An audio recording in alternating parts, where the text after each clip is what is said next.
ازاي بنت عندها 21 سنة تقدر تكون شبكة لتبادل الأزواج؟ أنا أعرف إن البنت لما بتيجي تتجوز بتختار راجل بجد، ولكن اللي معانا في القصة كانت مواصفات الراجل اللي بتدور عليه إنه يكون بلا كرامة. خليني أقولك إن البنت دي اتجوزت أصلا علشان تعمل علاقة مع شخص تاني، وبشرط يكون قدام جوزها. والمصيبة لما تسمع رد فعل جوزها. عايزك تسند ظهرك بقى وتعالى نرجع بالزمن شوية عشان نعرف إيه الحكاية.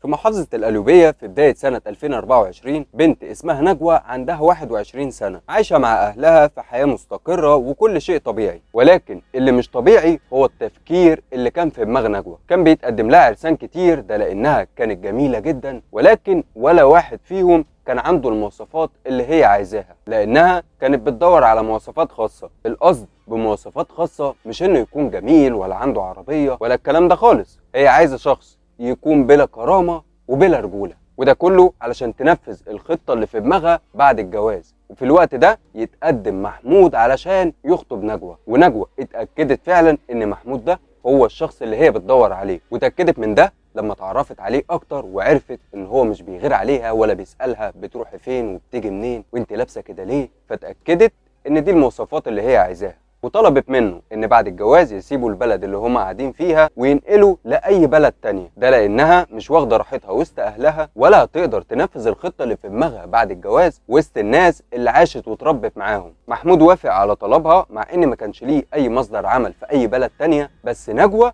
كلامها كان سحر بالنسبه لمحمود وكان لازم يقول لها حاضر.